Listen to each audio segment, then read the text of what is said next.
Frères et sœurs, frères prêtres, évêques et cardinaux, bonsoir à tous. Bienvenue sur Serviam et souhaitant également la bienvenue aux nouveaux abonnés. Que la paix du Christ repose sur vous. Si ce travail effectué pour notre Seigneur vous édifie, je vous demande de le partager, si cela vous est possible, à ceux qui en ont besoin. D'avance, un grand merci. J'en arrive ce soir à la dernière partie de cet appel urgent aux hommes de Dieu. Comme toujours, avec un immense respect, beaucoup de bienveillance et tout mon amour pour notre Seigneur Jésus-Christ et pour mes frères et sœurs. Frères et sœurs, je vous demande de prier tout particulièrement pour le pape actuel, qui se fourvoie toujours plus. Nos prières pourront le convaincre de son péché. Merci d'avance. Je m'adresse maintenant aux hommes de Dieu, pour que vous compreniez et réalisiez la réelle puissance de Dieu. Vous, membres du clergé, qui aimez réellement Dieu, soyez attentifs à mes paroles, car elles sont inspirées et sans compromission. Notre Seigneur Jésus-Christ cherche à sauver chacune de ses brebis égarées dans les mauvaises voies ou éloignées de lui. Que cet éloignement soit inconscient ou encore la conséquence de peur ou de faiblesse, il les appelle toutes et elles entendent sa voix. Alors, si vous êtes ces brebis, écoutez cet appel. Quant à vous, les infiltrés au sein de l'Église catholique, tremblez maintenant, car les jours de vérité arrivent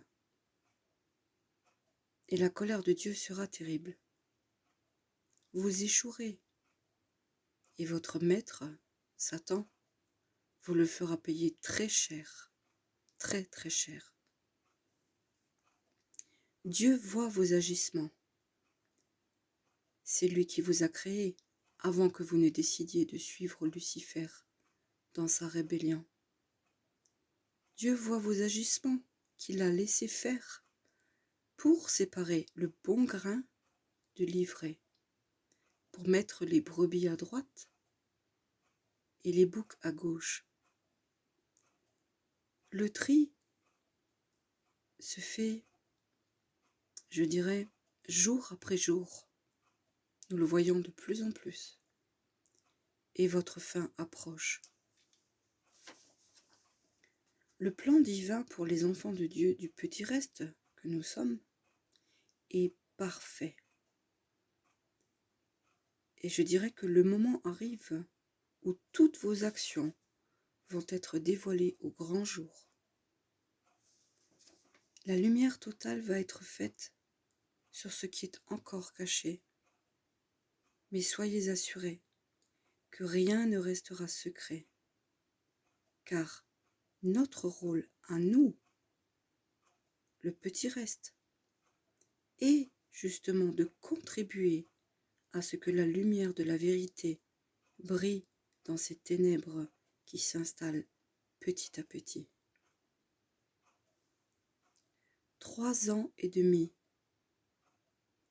3 ans et demi, ce n'est rien comparé à l'éternité de Dieu.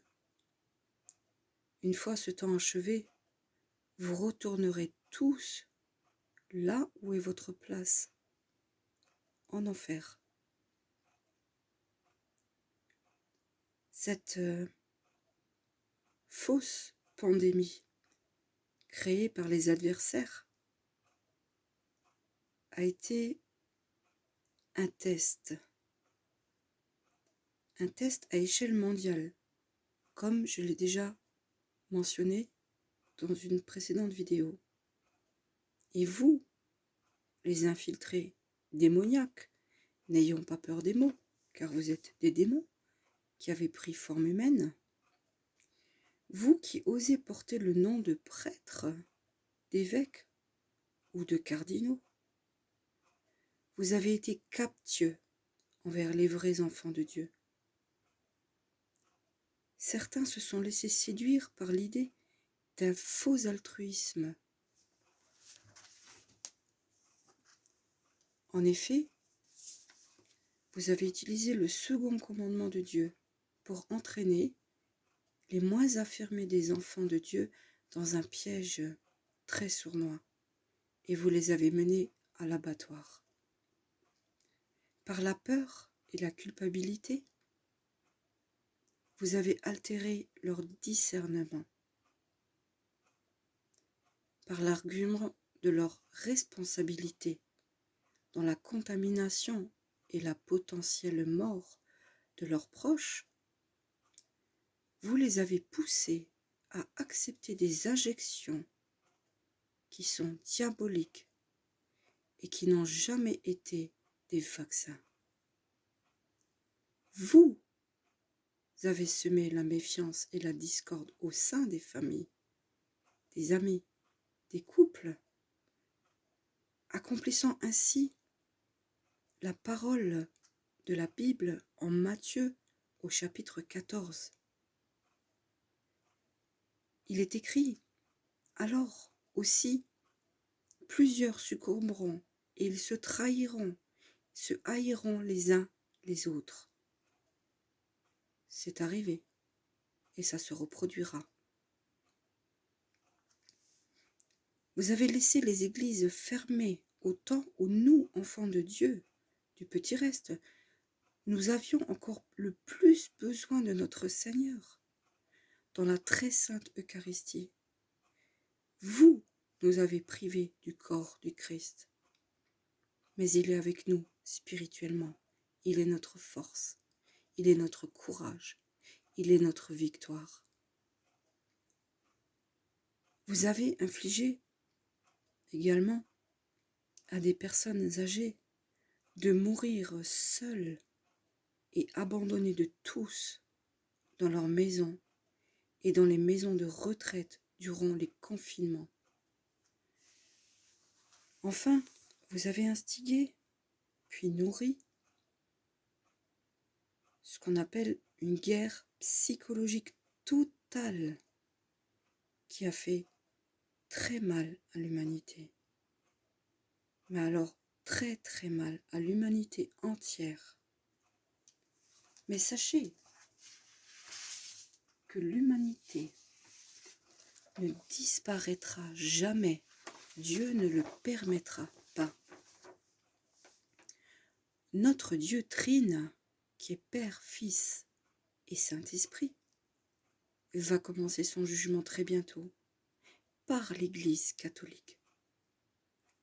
Il jettera l'ivraie au feu.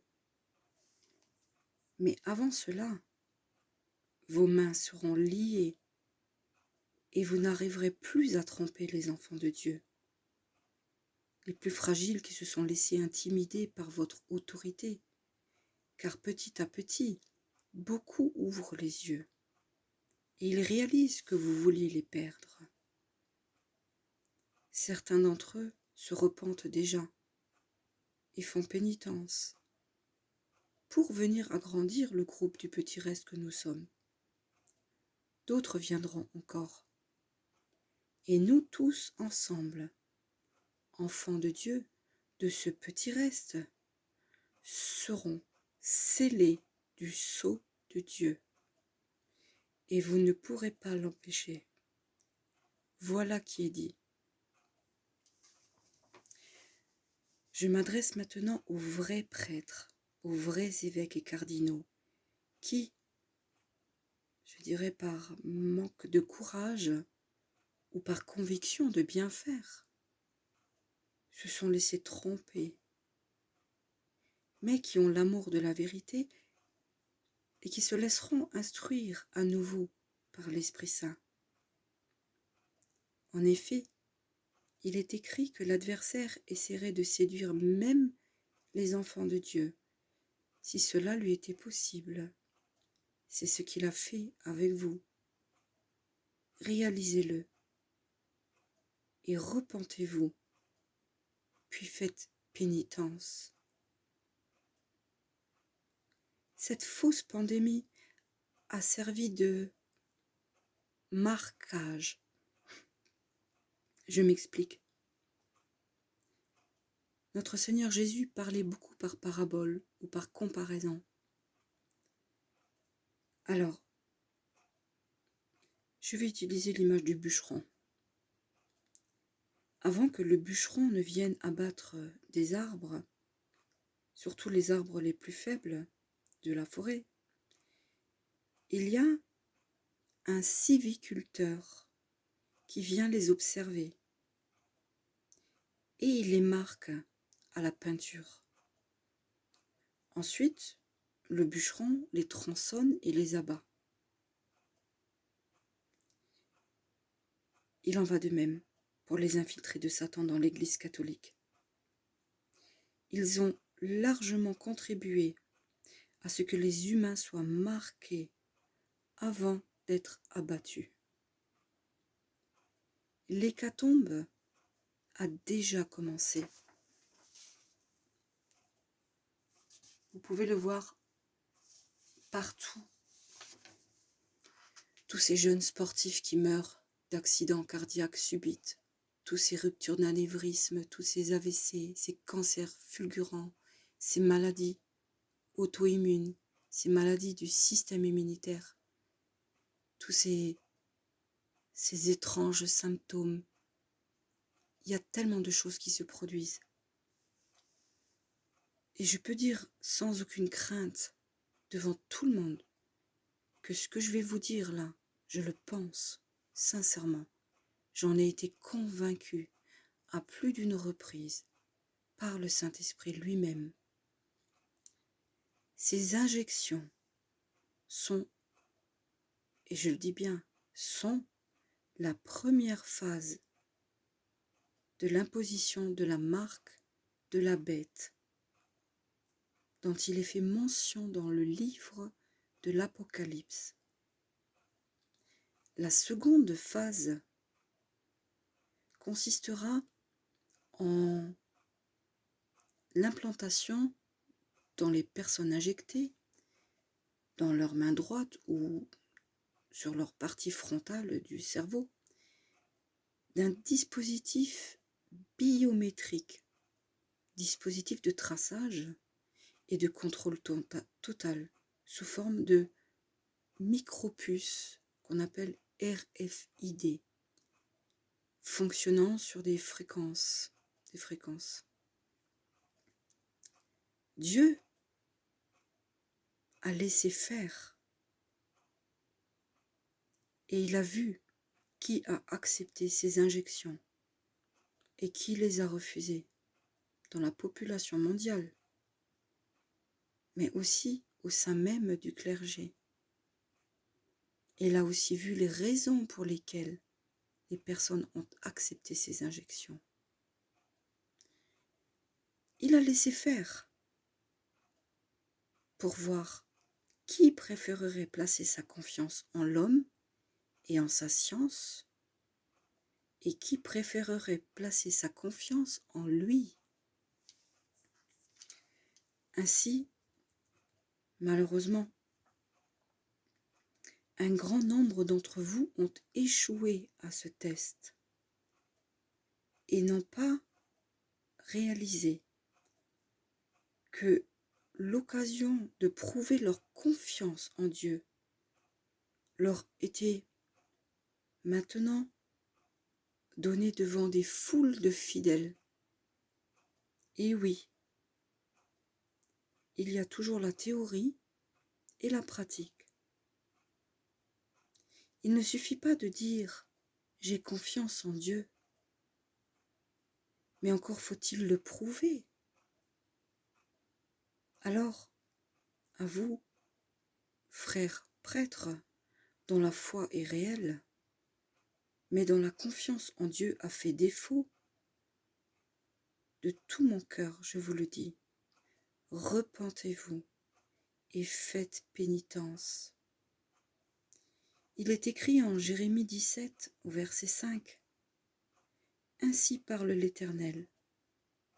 Maudit soit l'homme qui se confie en l'homme, qui prend la chair pour appui et qui détourne son cœur de l'Éternel. »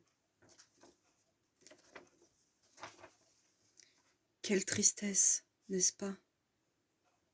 Il est pourtant aussi écrit dans le psaume 91, du verset 1 au verset 8, et je vais le lire.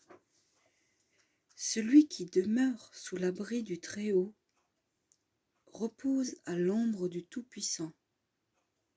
Je dis à l'Éternel, mon refuge et ma forteresse, mon Dieu en qui je me confie.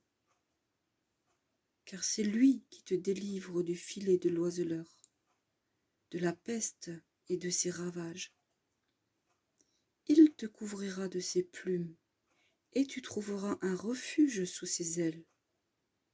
Sa fidélité est un bouclier et une cuirasse. Tu ne craindras ni les terreurs de la nuit, ni la flèche qui vole en plein jour, ni la peste qui marche dans les ténèbres, ni la contagion qui frappe en plein midi. Que 1000 tombent à ton côté et 10 000 à ta droite, tu ne seras pas atteint. De tes yeux seulement, tu regarderas et tu verras la rétribution des méchants. Waouh, waouh, waouh, waouh. Quelle puissance dans ces mots. Je le ressens à chaque fois que je lis ce psaume. Ne le trouvez-vous pas aussi? Frères prêtres, vous savez mieux que personne que la parole de Dieu est vivante. Je vais vous raconter comment j'ai vécu et expérimenté ce psaume 91 dans ma propre vie à l'arrivée de cette fausse pandémie. Comme tout le monde, au début, j'y ai cru et j'ai eu peur. C'est légitime, je reste un être humain. J'ai joué le jeu du confinement, des autorisations de sortie, mais je continuais de m'occuper de ma grand-mère, alors âgée de 90 ans. J'allais la voir régulièrement.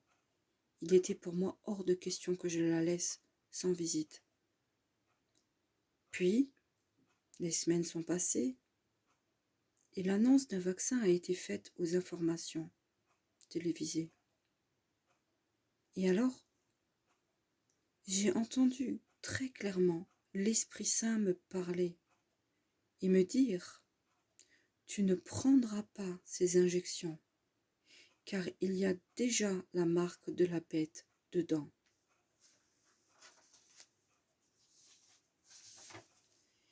Imaginez quelle a été ma réaction. Sur l'instant, je me suis dit que j'étais folle, mais je ressentais dans toutes les cellules de mon corps que c'était bien l'Esprit Saint qui me parlait. Alors, j'ai obéi, immédiatement, sans négocier. J'ai obéi car Dieu m'avait parlé, et Dieu est au-dessus de toute autorité humaine, et je l'écoute en priorité. Oui, j'ai obéi. J'ai refusé les injections. Pour ce faire, j'ai même renoncé à mes soins médicaux et dentaires, à ma vie sociale, à voir les gens que j'aimais. J'ai tout fait pour être invisible et ne pas attirer l'attention des médecins qui me suivaient. Je n'ai plus consulté pour éviter les pressions et la morale du genre « vous ne vous rendez pas compte que vous êtes un danger pour les autres ». C'est bien la première fois dans l'humanité où une personne non vaccinée contamine une personne vaccinée. le monde à l'envers. Bref, j'ai renoncé à tout. J'ai été jugée par mon entourage, critiquée par des personnes qui disaient m'aimer, montrer du doigt. Je suis passée par tellement de souffrances morales. Aux yeux de beaucoup, j'étais devenue une paria, un assassin, comme beaucoup d'autres le disaient. J'en profite pour passer un message aux non-injectés. Je vous le dis, Dieu vous aime et il est fier de vous. Et moi aussi, je suis fière de vous. Vous avez résisté. Vous êtes la force de la foi. Bravo. Continuez à vous battre. Mon mari voulait se laisser injecter au début. Je lui ai dit que s'il se laissait injecter, il ne me toucherait plus jamais. Ça l'a refroidi directement, je peux vous assurer. Un homme reste un homme. L'un de mes 2 garçons a quitté l'armée pour avoir refusé l'injection. Il a été remercié sur le champ. C'était ou l'injection ou la porte.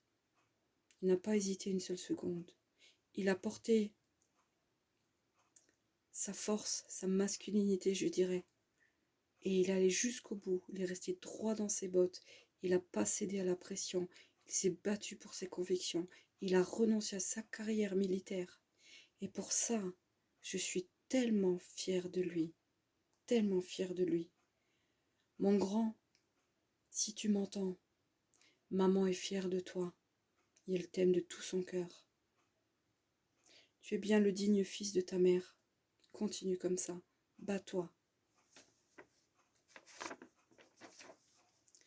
Mon autre fils, quant à lui, l'aîné, s'est laissé injecter une seule fois, fort heureusement. Mais malgré mon insistance à l'en dissuader, il a quand même pris cette dose. Un jour, il n'y a pas si longtemps, il a fini aux urgences pour une septicémie. Pour une simple piqûre de moustique, il a fait une septicémie. Vous rendez-vous compte qu'un jeune homme en parfaite santé, de 27 ans, dans la force de l'âge, costaud, courageux, fort, en bonne santé, se retrouve hospitalisé pour une septicémie due à une piqûre de moustique? Il n'a pas été le seul. Son père, qui a été injecté à 3 doses, a eu le même problème. Autant dire que leur système immunitaire est devenu très défaillant. Ils ont tous les deux eu une infection fulgurante, ce qui prouve bien à quel point même une seule injection détruit le système immunitaire. Je ne me suis donc pas laissée piéger par la grâce de Dieu et je lui serai toujours reconnaissante. Et alors, j'ai expérimenté dans ma vie la vérité du psaume 91 dans mon quotidien.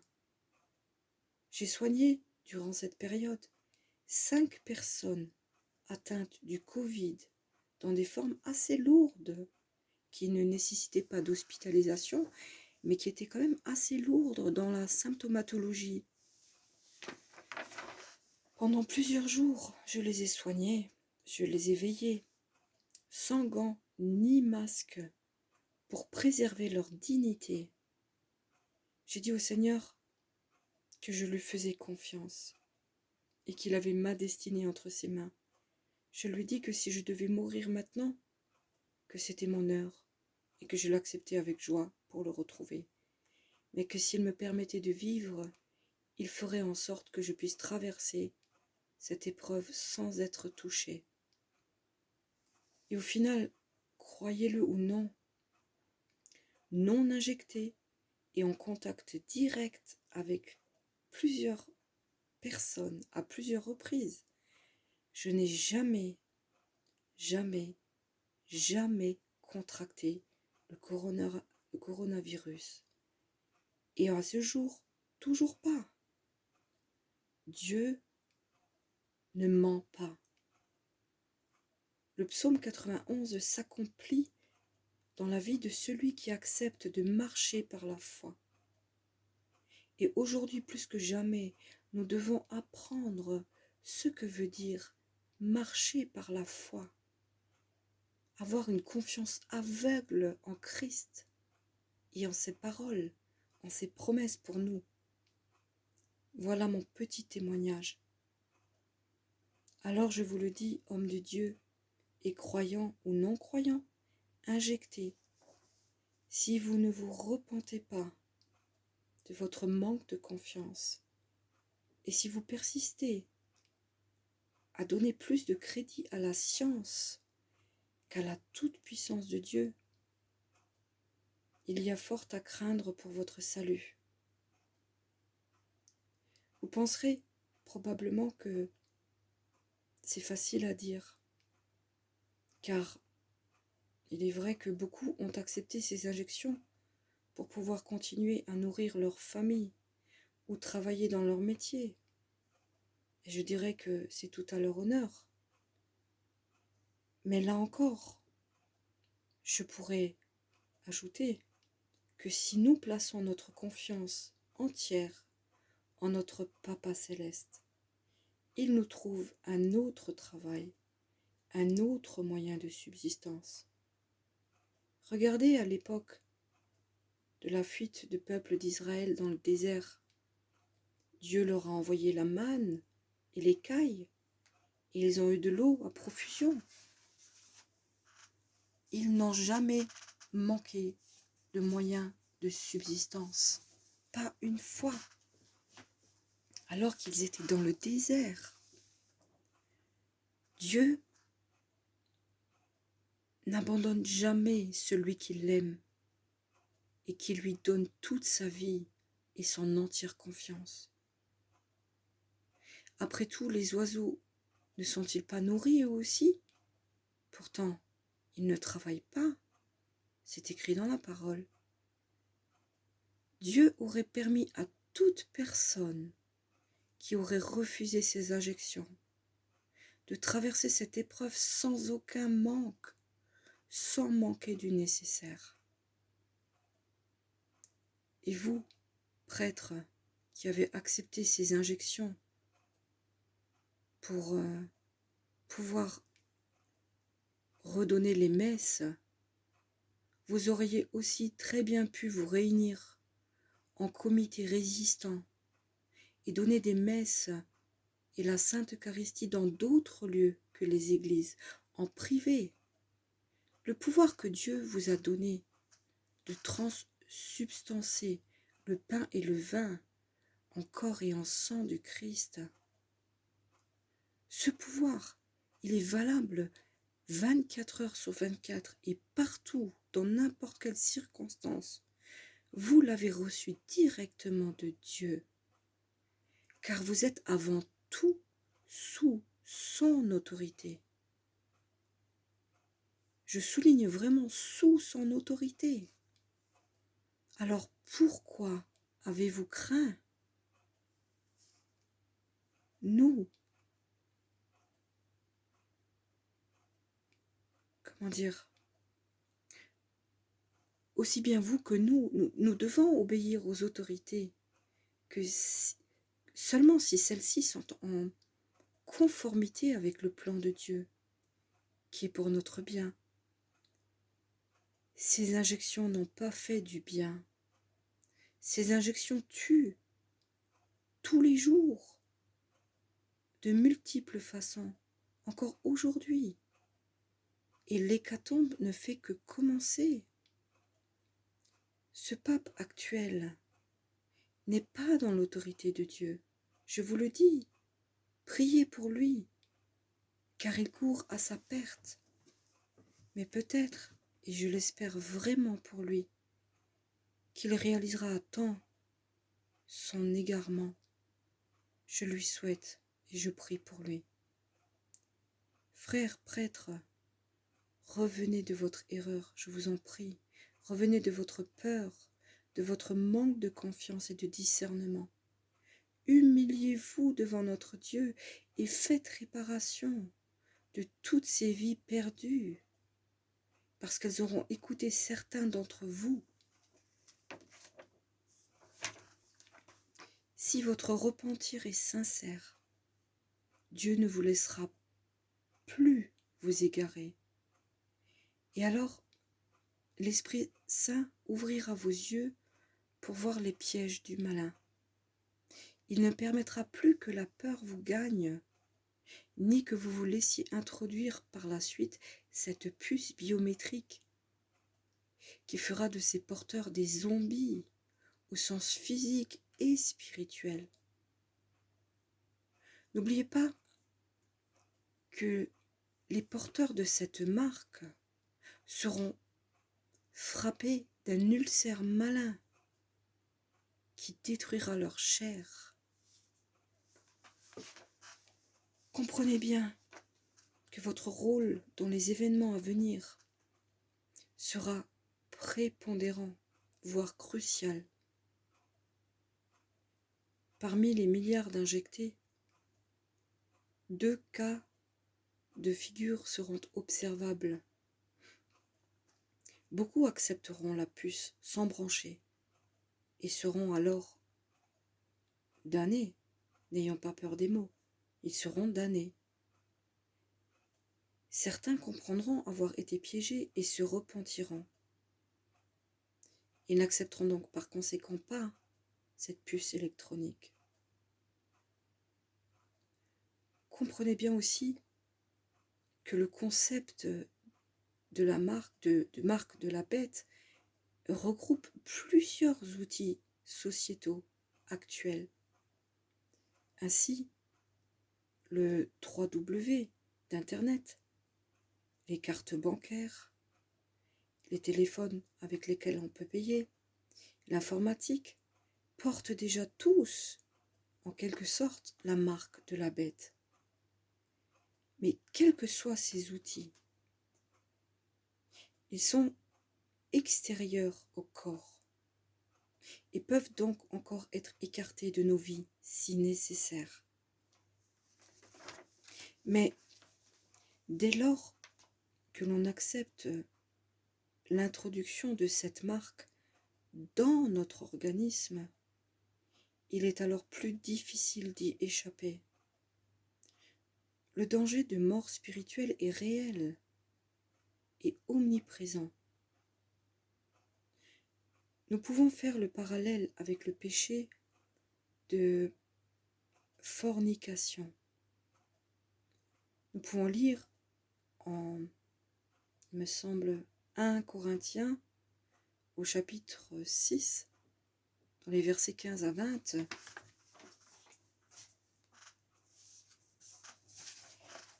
Alors, je vais le lire. Quelque péché que l'homme commette, il est hors du corps. Mais le fornicateur pêche contre son propre corps. Pourquoi Jésus a-t-il dit cela, à votre avis? N'est-ce pas pour protéger les êtres humains de toute souillure spirituelle, voire physique, par contact des fluides corporels qui peuvent être chargés spirituellement de tout un tas d'entités négatives, démoniaques? Si Jésus prône le mariage, la fidélité, ou dans le cas du célibat, l'abstinence totale, ce n'est pas pour nous embêter, ou pour nous punir, ou nous priver d'un plaisir. C'est pour nous protéger.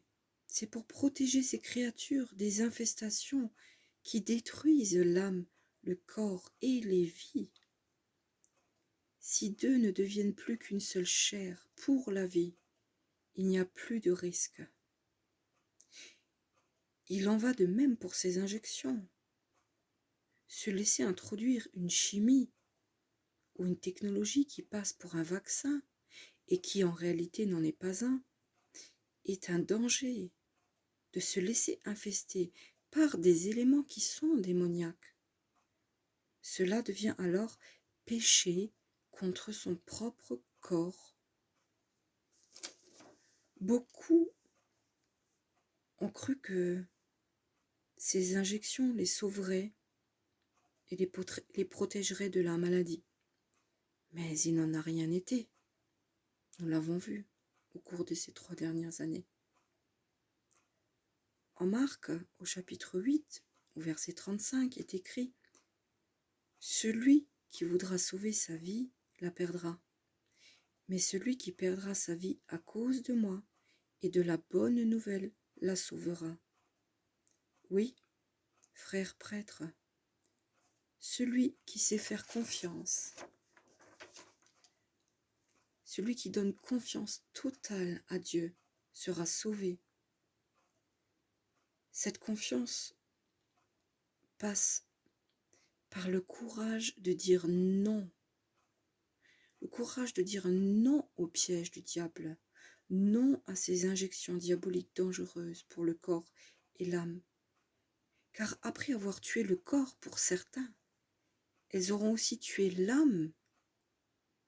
Il est écrit, ne craignez pas ce qui tue le corps, par exemple un virus ou une maladie, mais craignez ce qui, après avoir tué le corps, peut tuer l'âme.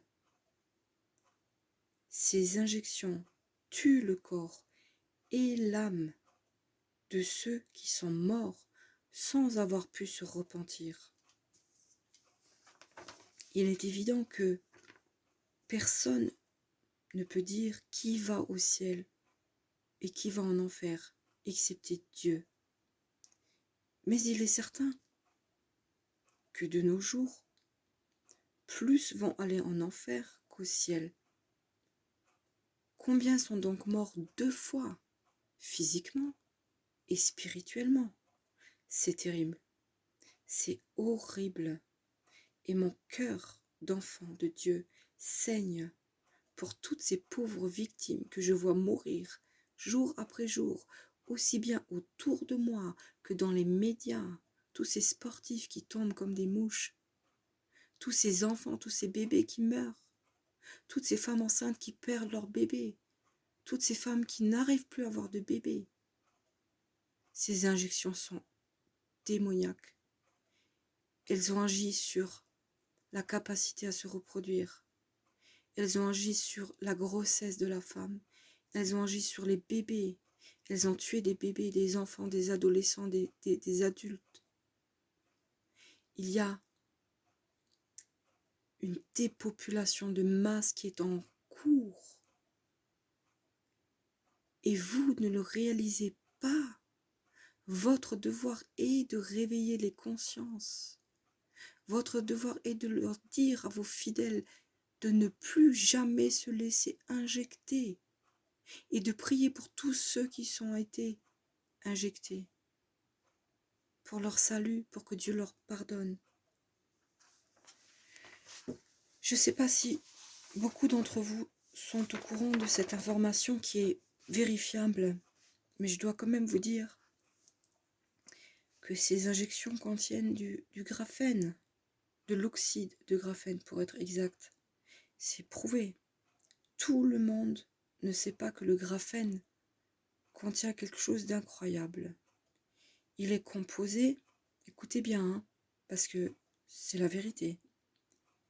Il est composé de 6 électrons, de 6 protons et de 6 neutrons, soit 6, 6, 6, que nous pouvons lire 666. C'est fou.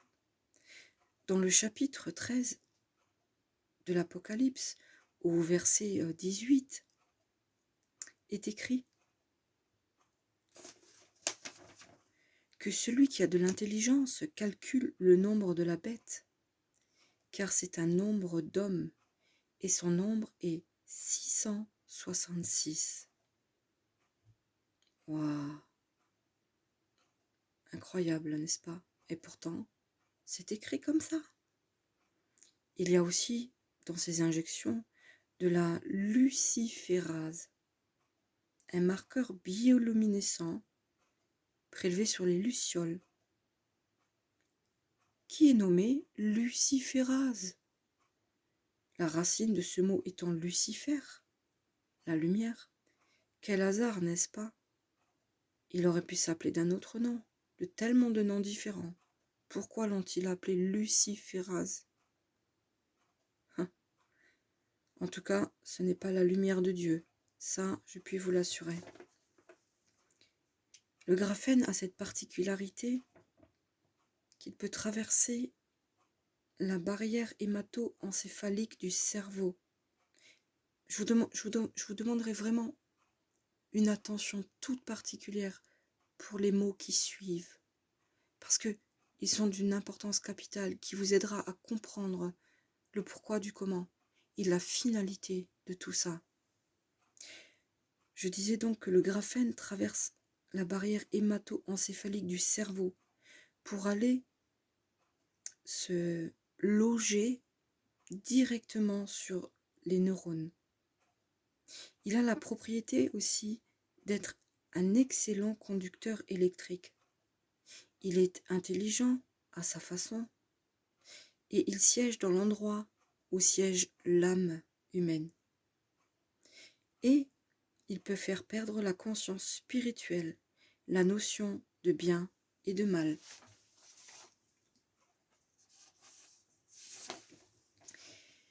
Si nous perdons notre conscience spirituelle, nous n'opposerons plus aucune résistance à l'imposition de la puce électronique qui fera de nous des pantins contrôlables, des zombies.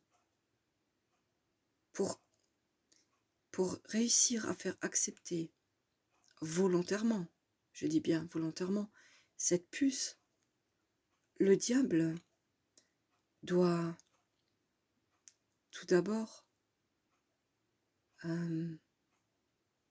contrôler le sang, car le sang contient aussi l'âme. C'est écrit dans la parole, l'âme est dans le sang. Et alors, s'il peut contrôler le sang par des injections répétées et régulières, d'où le passeport vaccinal à venir, les futures pandémies déjà évoquées, vous comprenez ça? S'il peut contrôler le sang par des injections répétées et régulières, il pourra avoir accès à l'âme. Voilà. Et contrôler la conscience. Parce que c'est lié. Comment dire? Le diable veut être adoré à la place de Dieu. Il veut être au-dessus de Dieu. Il veut même pas être Dieu, il veut être au-dessus de lui. S'il réussit à modifier le sang et l'ADN, il supprimera la signature de Dieu dans notre corps. Et supprimer la signature de Dieu, c'est enlever la capacité de croire et d'aimer Dieu. Il veut remplacer la signature de Dieu par la sienne, pour qu'on n'adore non plus Dieu, mais la bête et son image, et qu'on accepte ensuite volontiers le contrôle total par sa marque imposée. Le graphène peut faire ça s'il est injecté de façon répétitive, parce que le corps humain a cette capacité divine d'expulser tout corps étranger. Le graphène ne peut pas rester indéfiniment dans le corps. Le corps humain va tout faire pour s'en débarrasser. C'est pourquoi il leur faut créer des pandémies à répétition et des injections à répétition, pour qu'ils puissent conserver le contrôle total sur la durée. Sinon, ça ne fonctionnera pas. Et il n'y a que la capacité de dire non qui pourra leur mettre des bâtons dans les roues, quitte à tout perdre et à être des parias de la société. Dieu ne nous abandonnera pas. Voilà. Le diable veut être adoré. Il n'hésitera pas à supprimer cette signature de Dieu pour mettre la sienne, pour nous enlever la capacité de croire. Et si on se met à adorer la bête et son image, et qu'on accepte ce contrôle mental par cette marque, nous sommes perdus. Dans ces injections, il y a aussi de l'ARN messager. Au début, les spécialistes disaient que l'ARN n'avait pas le pouvoir de modifier l'ADN. Or, c'est faux, complètement faux, par un phénomène de ce qu'on appelle rétrotranscriptase. Il peut être modifié, il peut modifier l'ADN. Et donc, là aussi, le sang change. C'est pourquoi nous voyons les injectés changer doucement, mais sûrement, de caractère devant nos yeux. Ils deviennent apathiques, ils deviennent indifférents, ils n'ont plus d'empathie, ils sont irritables, nerveux, défaitistes, déprimés, angoissés, agressifs, parfois même violents. Ils ont des histoires, ils se disputent avec tout le monde, ils ne supportent plus aucune frustration. Ils sont en train de muter en une espèce de créature qui va devenir féroce. Pour le moment, c'est encore très subtil, mais ils ont déjà entamé ce processus de transformation pour passer de créature de Dieu à créature du diable. Je sais que ça peut vous sembler ubuesque, fou, mais c'est la vérité. Et que vous me preniez pour une folle n'y changera rien. Je veux bien passer pour une folle. S'il le faut, si je dois être privée de ma liberté pour mes propos, ça m'est complètement égal. Si je dois perdre ma vie pour ces propos, ça m'est complètement égal. J'aime Dieu, j'aime mon prochain, et je me battrai jusqu'à la dernière goutte de mon sang s'il le faut, pour sortir un maximum d'âmes de ce danger. Je vais vous raconter 2 songes que le Seigneur m'a donnés 6 mois avant l'apparition de la pandémie. Le premier songe, je me retrouvais dans un champ à l'écart d'une ville et au loin, je voyais des buildings. Et au pied des buildings, il y avait une espèce de grosse masse noire qui semblait se mouvoir.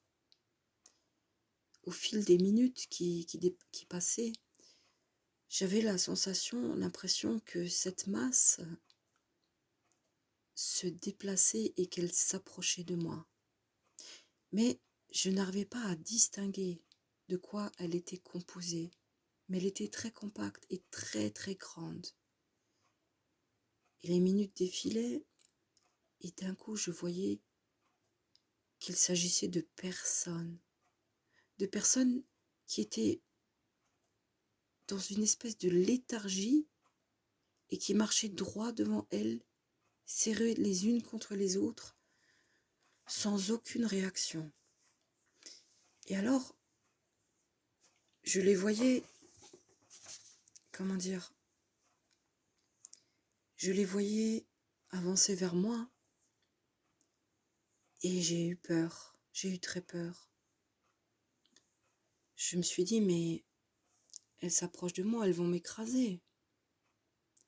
Et à ma grande surprise, lorsqu'elles sont arrivées à mon niveau, elles m'ont contournée.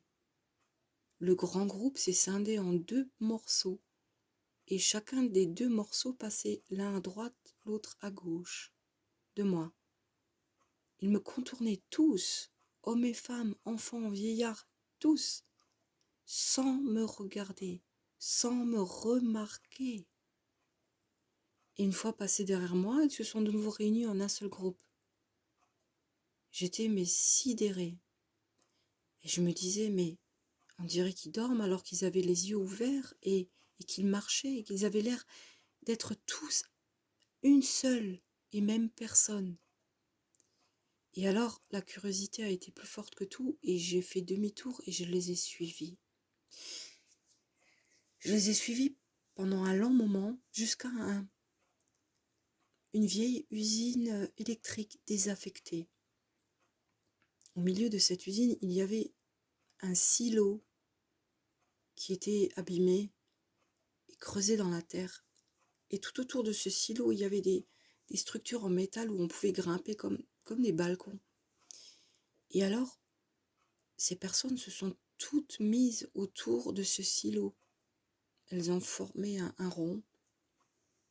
Et curieuse, j'avançais, je progressais et je les bousculais, je passais entre elles parce que je remarquais bien qu'elles ne me voyaient pas, qu'elles ne me sentaient pas, qu'elles ne me remarquaient pas. Et donc je suis entrée dans le silo. Et alors est venu un homme d'une beauté incroyable, une prestance, vraiment une belle prestance. Il était fort bien habillé, dans un genre costume noir, très cintré, très brillant. Je ne sais pas si c'était de l'organza ou de la soie, mais en tout cas c'était très brillant. Et alors il me regarde, il me sourit, il me dit, en faisant un passage avec sa main, comme ça, en me les montrant de sa main, de son bras, il me dit, tu vois mes enfants, ils sont beaux, n'est-ce pas? Et je le regarde et je ne suis pas capable de lui répondre quoi que ce soit parce que je trouvais cette situation tellement étrange. Il m'a dit, ils sont beaux mes enfants. Et là il me dit, ils sont sages, hein, n'est-ce pas? Et il me dit, attends, tu n'as encore rien vu. Et là, il soulève la manche gauche de son costume, de la veste de son tailleur, et il mord dans son poignet. Il mord dans son poignet jusqu'à ce qu'une goutte de sang apparaisse. Et il s'avance vers la première personne qui était devant lui, au bord de ce silo, et il frotte son poignet sur sa bouche. Et d'un coup, en l'espace d'une fraction de seconde, simultanément, toutes ces personnes se sont comme activées. Et alors, elles sont devenues folles, féroces. Elles ont commencé à se battre les unes les autres, à se dévorer, se déchiqueter, à sauter comme des animaux, à faire des bonds de 2-3 mètres, à s'accrocher sur les barres en fer. Et elles se sont entretuées. Et moi, j'étais là au milieu. Je les voyais et aucune d'elles ne m'a touchée. Aucune d'elles ne m'a vue. Et alors, quand je me suis réveillée, j'ai compris que c'était un songe. Parce que nous, les enfants de Dieu, qui ne sommes donc pas destinés à la colère de Dieu, nous serons mis à part dans les refuges. Donc, ces choses se passeront dehors, à l'extérieur. Une guerre de tous contre tous.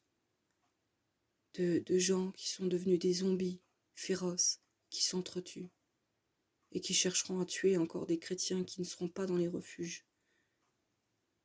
J'ai compris que j'étais destinée à traverser tout ça, mais en étant protégée, donc dans les refuges, probablement. Voilà, c'est la conclusion que j'en ai tirée. Et le second rêve, c'était de la même nature. J'étais dans une ville, dans un magasin, je faisais les boutiques. Il me fallait une veste.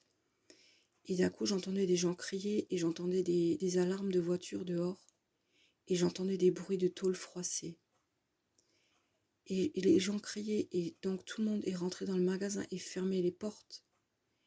Et les gens se sentaient en sécurité et on voyait dehors des êtres humains courir comme des chiens et sauter, bondir sur le capot des voitures, s'accrocher au feu de position et sauter de feu en feu, de voiture en voiture, dans des grognements féroces. Et je me sentais en sécurité dans ce magasin. L'ennui, c'est que les personnes qui sont rentrées avec moi, elles ont commencé à muter aussi. Et elles se sont entretuées devant mes yeux. Et là, encore une fois, elles ne m'ont pas vue. elles ne m'ont pas touché. Donc le Seigneur m'a montré par ces 2 songes ce qui va se produire, ce qui est écrit dans la Bible qui va se produire.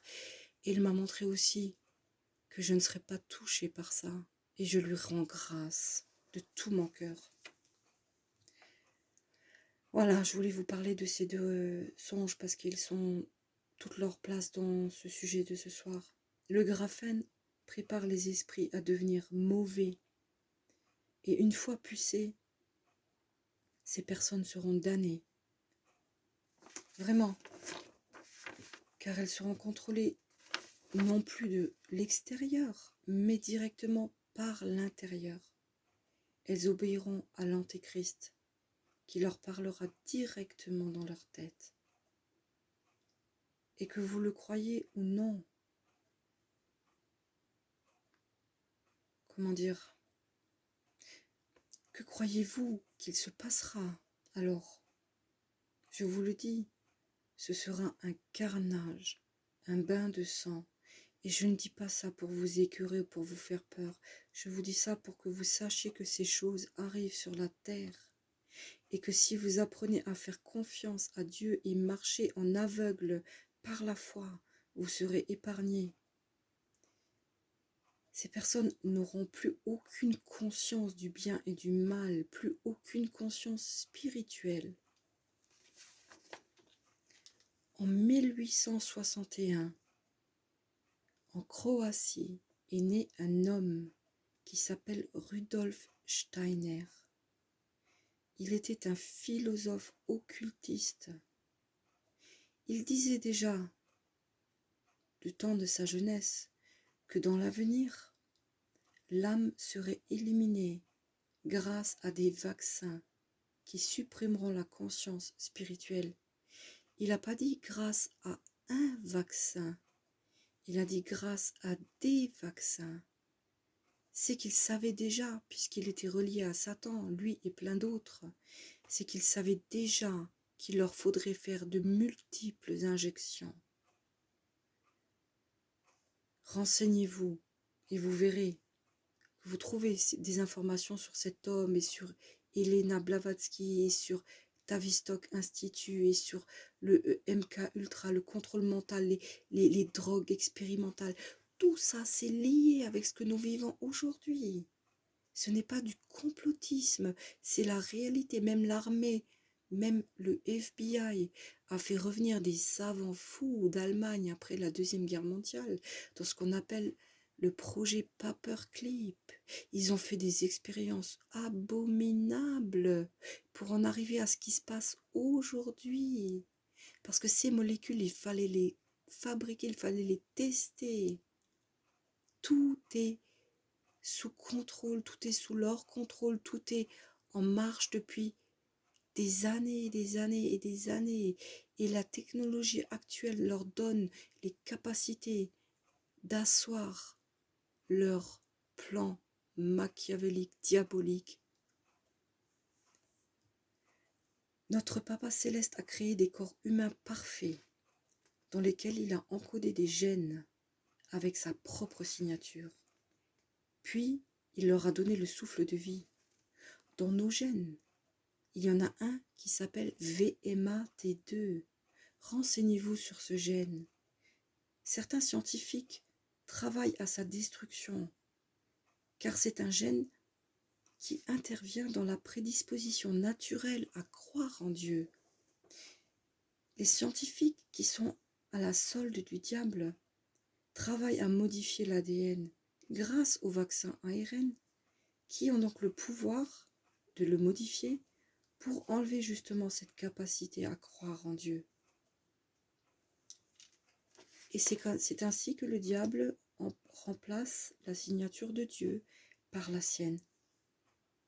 Alors frères et sœurs, prêtres, évêques, cardinaux, qui vous êtes laissés injecter, repentez-vous et Dieu nettoiera votre organisme, soyez-en assurés. Et pour les prochaines pandémies, n'acceptez plus les futurs vaccins. Car ce sera la même chose, graphène, luciférase, ARN et j'en passe.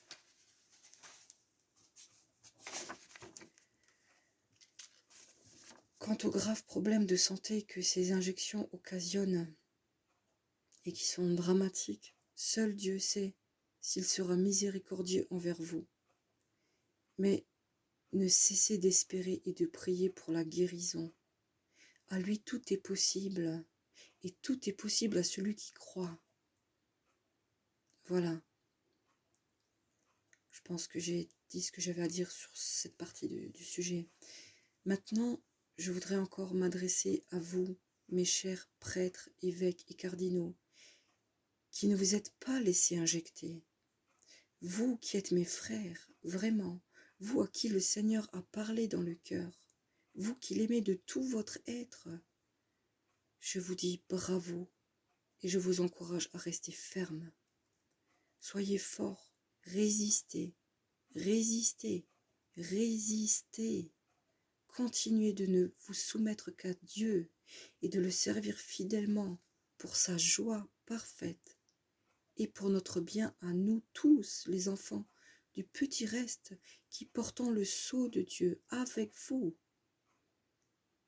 Vous savez tout comme nous les épreuves particulièrement difficiles qui nous attendent, et les vôtres seront encore plus dures que les nôtres, parce que vous êtes en ligne de mire des démons. Mais ne fléchissez jamais et relevez la tête, car il est écrit lorsque vous verrez ces choses arriver, relevez la tête car votre délivrance approche. Un soir j'ai fait un songe, j'étais enfermée dans une pièce et au-dessus de chaque ouverture il y avait un nuage noir et je ne pouvais pas sortir, je sentais que ces nuages étaient vivants et qu'ils étaient méchants. Et alors j'ai senti une goutte sur mon front, puis une seconde goutte et je me suis dit mais c'est pas possible, il peut pas pleuvoir dans une pièce comme ça. Et alors, j'ai touché avec mes doigts ces gouttes et j'ai vu que c'était de l'huile. Et tout à coup, il s'est mis à pleuvoir de l'huile sur moi. Et j'étais recouverte d'huile. Et alors, ces nuages se sont, comment dire, ils sont devenus comme des meringues, toutes dures, tout dures. Et ils ont éclaté en mille morceaux en poudre, ils sont tombés au sol. Et alors, j'ai pu sortir de cette pièce. Et ça aussi, c'était un songe. Dieu me montrait qu'il m'avait ointe parmi d'autres frères et sœurs pour accomplir la mission que je suis en train de faire. Si Dieu m'a couverte et ointe d'huile, ô combien l'êtes-vous encore davantage, vous les prêtres fidèles. Je suis une femme ordinaire qui, semble-t-il, prend le chemin d'une destinée extraordinaire. Je suis un petit Jérémie parmi tant d'autres dont la mission est justement, comme Jérémie l'avait fait à l'époque, d'arracher, d'abattre, de ruiner et de détruire les plans de l'adversaire de Dieu, pour bâtir et planter, jusqu'à ce que Saint Michel et Maman Marie ne terrassent le dragon, le serpent ancien. Vous savez que c'est du septentrion que la calamité se répandra partout avant le combat final. Alors veillez et combattez pour Christ roi. Ainsi s'achève cet appel aux prêtres. Je vous remercie de m'avoir écouté sur 3 vidéos. Je sais que c'est pas évident, mais j'espère que vous aurez pris le temps d'écouter avec attention chacune de mes paroles. Elles sont d'une importance capitale pour l'avenir, je vous l'assure. Mes amis, mes frères et sœurs, prêtres et évêques, qui sommes unis tous dans l'amour du Christ et par un même esprit, prions ensemble, si vous le voulez bien, pour clore ce chapitre sur l'appel des prêtres. Au nom du Père, du Fils et du Saint-Esprit. Amen. Notre Père qui es aux cieux, que ton nom soit sanctifié, que ton règne vienne, que ta volonté soit faite sur la terre comme au ciel. Donne-nous aujourd'hui notre pain de ce jour.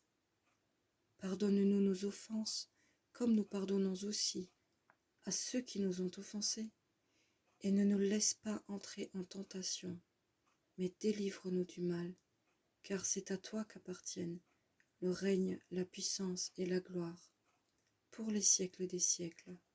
Amen. Je vous salue Marie, pleine de grâce. Le Seigneur est avec vous. Vous êtes bénie entre toutes les femmes, et Jésus, le fruit de vos entrailles, est béni. Sainte Marie, Mère de Dieu, priez pour nous pauvres pécheurs, maintenant et à l'heure de notre mort. Amen. Ô Marie, conçue sans péché, priez pour nous qui avons recours à vous. Saint Michel Archange, défendez-nous dans le combat, soyez notre secours contre la malice et les embûches du démon. Que Dieu exerce sur lui son empire. Nous vous le demandons en suppliant. Amen. Et enfin, mes frères et sœurs, confessons tous d'un cœur uni notre foi par le credo. Je crois en Dieu, le Père Tout-Puissant, Créateur du ciel et de la terre, et en Jésus-Christ, son Fils unique, notre Seigneur, qui a été conçu du Saint-Esprit, est né de la Vierge Marie, a souffert sous Ponce Pilate, a été crucifié et mort, a été enseveli, est descendu aux enfers. Le troisième jour est ressuscité des morts, est monté aux cieux, est assis à la droite de Dieu le Père, d'où il viendra juger les vivants et les morts.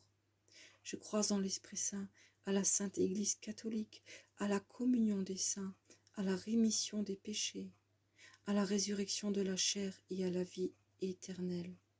Amen.